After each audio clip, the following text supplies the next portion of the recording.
Oxides. So binary compound of oxygen are called oxides. Okay, that may be ionic in nature or covalent in nature. So mostly if oxygen can make a bond with alkali or alkaline earth metals, that particular oxides are ionic. And if it is making a bond with non-metals like carbon, boron or silicon, it can form covalent compound. Or simple, as I told you earlier, if the electronegativity difference is more than 1.9, then particular oxide is in ionic nature, and if it is less than, then covalent nature. Okay, and the formations of O2 minus ion from dioxygen means O2 is highly endothermic process, means it requires a very large amount of energy. So suppose if I have a oxygen molecule, to produce only oxygen it requires 248 kilojoules, and from this oxygen if I want to prepare O2 minus, it requires 752 kilojoule energy. Okay. However, many oxides are formed due to the high lattice energy of the compound like calcium oxide, zinc oxide, etc. And non-metal oxides are covalent, and some are discrete molecular species like CO2, SO2, NO2, whereas some are the macromolecule like B2O3, SiO2, etc. So classification of oxide on the basis of either oxidation state of oxide or its nature, either acidic or basic, or sometimes it can act as a both acidic and basic. So we can denote it a amphoteric nature. Uh, Oxidation state. So there are three types of compound form. First one is normal oxide, second one is peroxide, and third one is superoxide. Okay, so normal oxide, oxygen contain -2 oxidation state like CaO or N2O, etc. Peroxide means what? The oxidation state is -1 like H2O2, Na2O2, Sr2O2, like. So these are the ionic peroxide and these are the covalent peroxide. And peroxide are oxidizing agent that we have discussed in morning, and ionic peroxide gives H2O2 with dilute acids. So like if I have this kind of sodium peroxide, and if I am doing reactions, I will get a base. And if I have a barium of peroxides, and if I am doing reaction with HCl, I will get a BaCl2, and my product is peroxide. Okay, so you can synthesize hydrogen peroxide with these two methods. Superoxides, in which the oxidation state is of oxygen is -half, like KO2, RbO2, CSO2, like this. And it contains a 17 electron, which is a odd number. Okay. Superoxide are stronger oxidant and then peroxides, because the oxidation state of oxygen is -half, that's why. And they are decomposed by water or acid to form H2O2 and O2. So suppose if I have a KO2, if I am doing reaction with water, I will get a peroxide and oxygen. They have a acid or basic nature. Generally, as we know that, like suppose if I have a like Na2 or CaO, so it can produce base. Okay, and the basic oxide contain O2 minus discrete ion in solid state, and they formed by metals in low oxidation state like +1 to 3. Okay, suppose if I have a sodium oxide, if I am doing reaction with water, I will get NaOH. For acid oxides, the reactions with always non-metal like CO2 or SO2. If I have and I am dissolving in water, so I will get like bicarbonic acid, and if I have a P4O6, then phosphoric acid, like this. Or for transitions metal, there are more than one option depending upon the oxidation state. If I am talking about vanadium, if there is a +2 charge, my compound is basic in nature, and it's +5 charge, then it's acidic in nature. Or simple, you can you also know that acid is an acceptor of electron. So if you are consider the atomic number of vanadium is 23, and the electronic configuration is like argon 4s2 3d3. Okay, so here totally 5 electrons there it may be donated.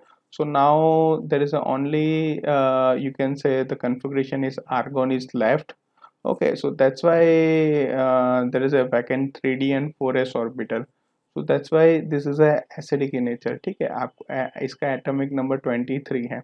तो क्या होगा, आप उसका electronic configuration लिखोगे तो argon 4s2 3d3 होगा, और मैंने क्या कर दिया, पांचों पांच इलेक्ट्रॉन जो है 4s2 में से 2 और 3d में से 3 इलेक्ट्रॉन निकाल दिए. ठीक है, तो इसके पास कोई इलेक्ट्रॉन डोनेट करने के लिए भी बचा ही नहीं है. ठीक है, तो वो क्या करेगा, सिर्फ एक्सेप्ट ही करेगा. इसी वजह से इसकी टेंडेंसी क्या है, बेसिक. जबकि मैंने ये 2 इलेक्ट्रॉन दूर किए, फिर भी मेरे पास 3d में 3 इलेक्ट्रॉन रहेंगे डोनेट करने के लिए. So that's why this is a basic character. Similarly, here you can say that plus 2 plus 3 are basic in nature and plus 6 are acidic in nature. So acidic and basic oxides combine to form salts.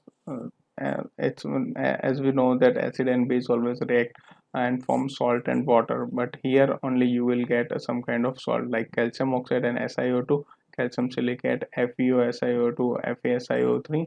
So like this. Okay, and the stability of salt depends on the gap in acidic and basic nature of the oxide. The larger gap, the larger the gap, stabler is a salt, and it is seen in above reaction from the value of delta G. Okay, so FeO plus SiO2 it gives FeSiO3 and not Cu with silicate. If I am taking this Cu, so it will not form this kind of silicate, copper silicate compound. Similarly, if I am doing reaction with Fe plus O and CO with SiO2, so CaSiO3 it will form, and FeSiO3 it will not form. This is a but natural because calcium is a little bit reactivity is higher, so that's why it can make a bond rather than Fe. Okay, same in earlier example, same thing happened here because Fe is a more reactive metal than copper. That thing we have already seen in electrochemistry. It can also form amphoteric oxides, as I told you, with 13 group elements like aluminum, tin, lead, zincs. It can easily form oxide which are amphoteric, mean it behaves as a both acidic as well as basic. So suppose if I am taking this and reaction with the acid, so this is act as a base. However, if I have a base and if I am taking this, it can act as a acidic. Okay, so that's why. It can also form neutral oxides with some non-metals like the non-metal oxide like nitrous oxide, NO and CO are neutral. And in addition to above this type, there are two kind of formations of compound. It may be non-stoichiometric oxide and mixed metal oxide. Non-stoichiometry means what? It's already named. Stoichiometry means what? The compositions of your material is same. If it is a non-stoichiometry means what? The composition is different.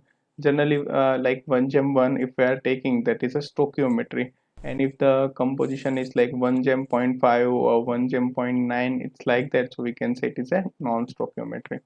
Okay, so oxide in which metal and oxygen do not maintain the whole number ratio are called non-stoichiometry oxides, and they are formed by transitions metal and some lanthanides. For example, like Fe2 oxide is generally like Fe and oxygen is 0.9 to 0.95. Okay, so that's why this is a non-stoichiometry. Whereas a mixed metal oxide means what? Oxygen can easily form with same metal, but there are two different composition in it. Okay, like spinels. If I am talking about this Fe3O4, okay, so I can also write like FeO, Fe2O3. Similar for cobalt also, like COO and CO2O3. Then eliminate like FeTiO3, so I can write like FeO and TiO2, and it's a mineral of Ta. This is a mineral of iron. Okay, then perovskite CaTiO3, so it is also a mineral of titanium like CaO and TiO2. And some mixed oxide contain like alumina and trace amount of some transitions metal are very important like ruby, aluminum and chromium, and blue sphere like aluminum and some of the Fe and titanium oxide. So oxide of group 16s, like common oxides formed by the element are MO2 or MO3. Okay. Like if I'm talking about sulfur, selenium, and tellurium, so it can form like MO2 like SO2 or SeO2 or TeO2, and MO3 means what like this. So the oxidation state in MO2 is +4 and here +6. So SO2 is easily prepared by simple method. Just you have to burn it in presence of oxygen. You can produce like SO2. Then either or you can react with metal sulfide and disulfuric acid. You will get SO2. Okay, like this sodium sulfate. Sodium sulfite with hydrochloric acid. I will get SO2. Then metal thiosulfate like sodium thiosulfate with hydrochloric acid, you will get SO2 as a product by roasting metal sulfide. So if we are doing like this is a sulfide and I'm this is a like roasting, so I will get SO2. Then sulfur dioxide, this is the structure like a triangular planars, and you can write two oxygen here, and this is a lone pair. So this is like this total triangle structure, and the hybridization is sp2. The SO2 molecule is a triangle shape OSO, then bond angle is 119 degree centigrade, 119 degree, and both the S and O bond angles are equal like 1.43 angstrom, and the bond is short, which suggests like p pi p pi as well as p pi d pi bonding, and the vacant d orbital as S and filled p orbital at O atom overlap to form p pi d pi bond. Similarly, selenium dioxide in solid state are like a polymer kind of zigzag structure, and SeO2 is used as a oxidizing agent in organic chemistry. So like if I have acetaldehyde and I'm doing reaction with selenium dioxide, I will get a this kind of a dialdehyde compound and Ace plus water. Similar, I will get ninhydrine.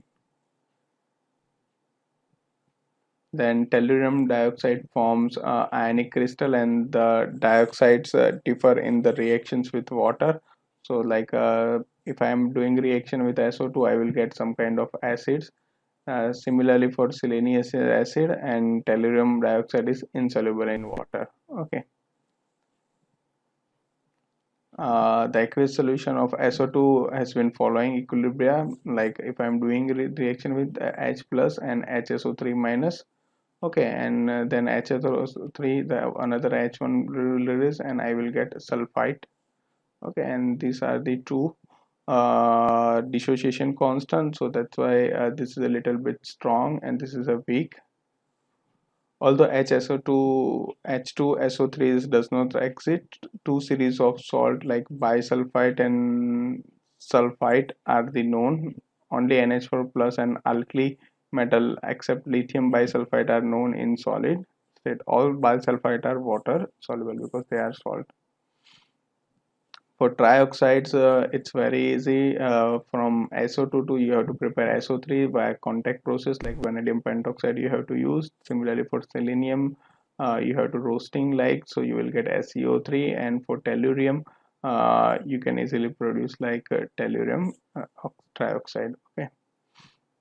The conversion from SO2 to SO3 is favored and thermodynamically, but the reaction is very slow due to the high activation energy. Therefore, the catalytic oxidation is required. So that's why we are using V2O5 vanadium pentoxide process, and the mechanism is as follow. Like this sulfur dioxide and oxygen, and this is the vanadium. So like SO3, and this vanadium is again react with half oxygen like this, and you will get your product. Okay, but this mechanism is not important for you now. Then sulfur dioxide, you can dissolve in water, so you can produce a sulfuric acid. Same selenium trioxide, you will get a selenic acid, and telluric acids, so you will get tellurium trioxide, you will get telluric acid. And the formula of telluric acid is like this, and it is due to the larger size of tellurium, the telluric hexa octahedral, this is the structure. And for gaseous, SO3 has a triangular planar structure like with this, and all SO bonds are equal. The distance is 1.41 angstrom, and intermediate between SO single bond and SO double bond. So the structure is like this, maybe linear or maybe like a cyclic trimer it can form. Oxo acid, so sulfur, selenium and tellurium also form oxo acid, but sulfur are the important uh, numerous, so we can only discuss here the oxo acid of sulfur. And this is a pyrosulfuric acid. So in oxo acid, acid having no SS bond here. Okay, so like this. Then acid having SS bond, so like thiosulfuric acid, thionose acid, and pyrosulfonous acid. And so this is the structure, and dithionic acid. Then this is a polythionic acid, then peroxo acid. So like this is a caro acid. So it is nothing but like peroxo, due to this O bond O, this is a peroxide. Okay, so that's why this is a peroxo monosulfuric acid, and this is a peroxo disulfuric acid. Okay, so here there is only S bond, and this is a S2. So like this SOOS, like. Then sulfuric acid, so there are two main process like lead chamber process and contact process, and this is the one of the well-known process to synthesize sulfuric acid rather than lead chamber. But for lead chamber, like you have to take S or FeS2, and from this you can prepare sulfur dioxide. Then nitrogen, you have to combust and produce the nitrogen dioxides, and you have to do reactions between these two, SO2 and NO2. So you will get SO3 and NO, and then if you will dissolve SO3 into water, you will get sulfuric acid. So the method, with this method, produce dilute sulfuric acid or 65% H2 SO4. As you know that the concentration of general sulfuric acid is 98% in your organic bottle. Okay, that you have already seen in your lab. And this method has many difficulties. First, low concentration of water, and SO3 forms a mist-like material which is difficult to dissolve. And in the case of low concentration of water vapor, chamber crystal are from OH, SO2, ONO, that is a nitrosulfuric acid, and this method is now obsolete. So instead of this, people are using this contact process in presence of vanadium pentoxides. So from SO2 you can easily prepare SO3 via heterogeneous catalysis, which is a vanadium pentoxide, and you have to maintain the pressure 1.5 atmosphere and the temperature is 450 centigrade. Then this SO3 you have to dissolve in sulfuric acid again, and you will get oleum as a product, and that particular oleum you have to dilute with water, so you can easily prepare a concentrated sulfuric acid. So this is a pure acid, and it is in colorless liquid, and it is a highly viscous liquid, and due to the extensive intermolecular hydrogen bond. So concentration of sulfuric acid is also known as oil of withdrawal, and it is self-ionized and produce HSO4 minus and H3SO4 plus. So the acid is a very good conductor of electricity due to the ionizing nature. And concentrations of sulfuric acid is a very powerful dehydrating agent and dehydrates a variety of the substance. So suppose if I have a like formic acid, and if I'm doing reaction with H2SO4, so I will get carbon monoxide plus mixture of this acid. So the reaction may be used to prepare a carbon monoxide. Similarly with sugar, if I am doing reaction with sulfuric acid, it will produce a carbon, and which is known as black. Okay, so you can say this is a dehydrating. Okay, so the water molecule is removed. Okay, like this, and it attached with sulfuric acid. So the concentrations of sulfuric acid act as a oxidizing agent, and it oxidizes. So if I have a carbon, so I will get carbon dioxide, copper, copper plus 2, and as a product I will get SO2. Okay, if I have a HBr, I will get Br2. If I have a HI, then I will get I2.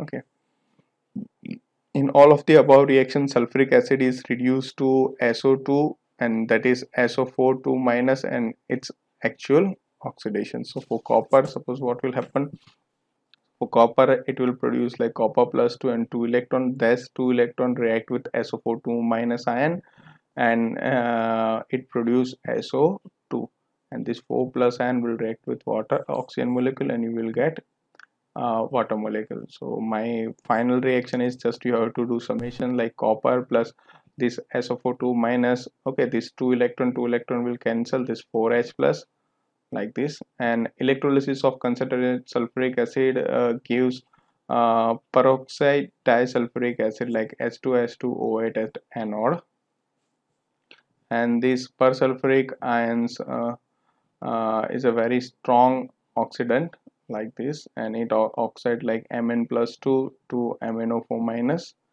I minus 2 I2, copper plus 2 like Cr2O7, etc. And concentrated sulfuric acid forms chlorosulfonic acid and sulfuride chloride with PCl5. So this is the reactions.